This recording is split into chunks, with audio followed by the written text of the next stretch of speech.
Let's go to the phones, and in this case to Skype, where H is on the line with us. H. Barrett, you're on Free Talk Live. Hey, hello there. How you doing? Hey, you're on the air. Hey, I wanted to bring up an interesting theoretical thought experiment I brought up with a statist friend of mine.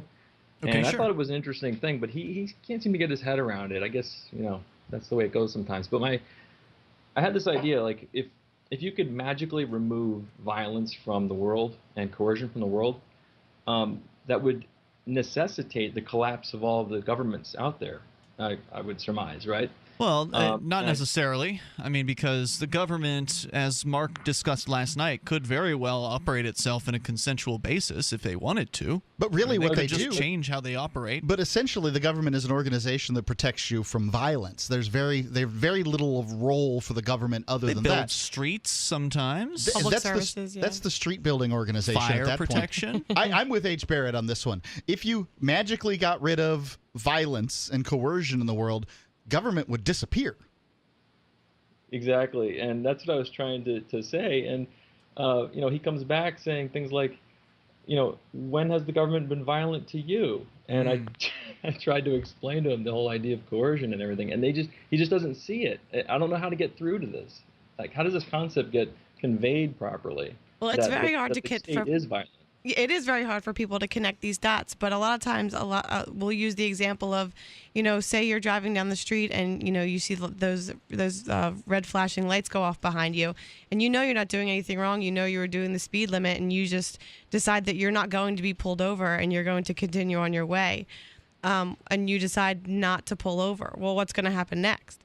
A high-speed car chase is what's going to happen next, or a slow-speed car chase, or you're going to be surrounded by agents of the state who are going to surround you in your cars, get you to stop your vehicle, and they're going to come Josie, out. that's what you get. Yeah, that's what you get for not pulling over. That's what you get when you deal with a bunch of violent maniacs. What other people wouldn't do that? I mean, this is really the question. Yes, people are going to say that because you're going to say that. You're going to come up with whatever scenario where you contact the government. They're going to say that. But look, folks, that's what they do. Yes, you acquiesce to the government right away because they are a bunch of violent freaks.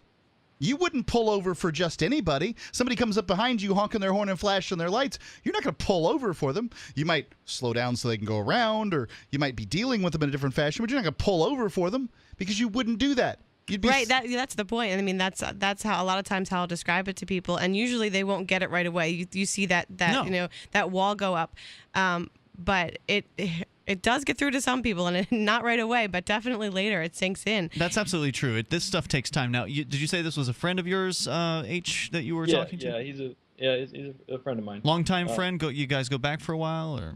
No, not really. Okay. Like a few years. We have children that play together, and we live in the same community. But I just thought it was really interesting that the idea of removing, just hypothetically, of course, removing violence and coercion from the world, that sounds like a utopia, right? Like this wonderful thing. Yes. And yes, it does. If you pose that to somebody who's really all about the state, they have to, at some point, necessarily acknowledge that the state would not be able to function anymore. I don't know if that's necessarily true. I want to continue this discussion. Stand by. We'll bring you back here in moments. More with Free Talk Live coming up after the news. For those of you just tuning in the middle of discussing with H. Barrett via Skype, he had called in regarding a conversation with a friend.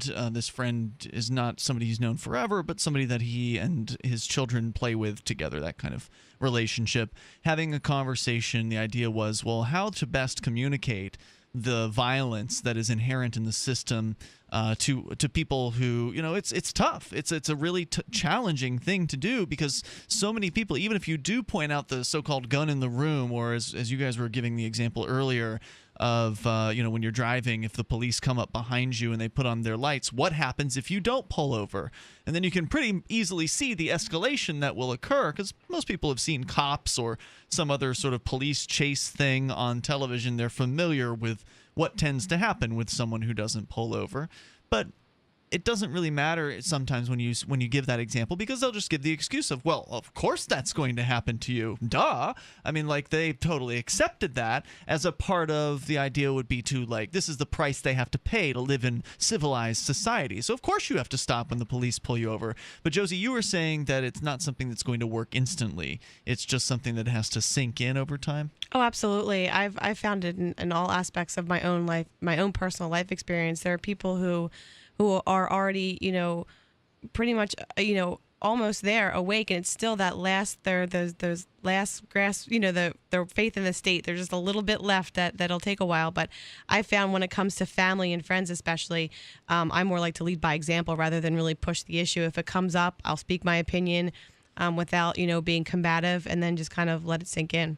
That's, I think, is the best way to do things. The pushier you are, the more likely somebody's going to put up those walls and not really be interested in what you have to say. But if they come to you and ask you a question about, well, what do you think about this, then that's a good time to communicate it. And so it might be just an appropriate point to make your point and then let it drop, right? And then just kind of leave it alone for a while and see what happens over time, because you never know what that individual is going to have happen in their life. But between now and the next time you talk or the subject is broached, it may be 6 months. But within that 6-month time frame, maybe their brother will get arrested for marijuana possession, or something else will happen where the police will misbehave and make it really crystal clear that things aren't as they expected them to be. But H. Barrett, you're still with us. Further thoughts? Yeah, well, I was just going to say that, he tends to, obviously side with the state on social issues. He's more of a liberal person, but it's interesting because he shares these beliefs that corporations are really the bad thing out there, and that the state is trying to protect you from them, and how he actually uses a term. He said, he would rather vote for somebody in the government rather than be indebted to somebody. Meaning like indebted to a bank or something, I suppose. I don't understand that statement. He would rather vote for. Well, it's fear mongering. I mean, you're not going to get him to explain it. He doesn't. H. Barrett doesn't know what it means because it doesn't make any sense. Yeah, it's crazy. You're not indebted to these corporations that you didn't sign any paperwork with. Yeah, you're indebted. If I am, I'm willing to be. What do you mean? If I was indebted to a corporation, it's probably because I signed a dotted line somewhere. Well, yeah, that would be a voluntary situation. Exactly. And I mean, yeah, the thing that I always say to folks like that, but the government is a corporation, and the government. Where do you think it came from? In the course of 9,000 years of the state, has the rich not controlled the government? Right. I mean, there's been no time. If you're a liberal, you should want. The government created corporations. Right. If you think corporations the problem, the corporations have all the money in the world to fix the government. You'll never get anything out of. There's no forward momentum in the direction they want to go. H. Barrett. Yeah, it's a corporation that has a special ability of with the monopoly on violence, of course. So it has that advantage over other corporations. The corporations that it makes corporations right, of. It's the spawn. It's the spawning corporation, the creator of all corporations, and they're all terrible. I mean, so it's easy to actually agree with a lefty on this, right? So when the lefties are talking about how bad corporations are, you can just totally be like, yes, you're absolutely right. Many of these corporations are abusive, and they're not great companies. They've got problems, no doubt about it.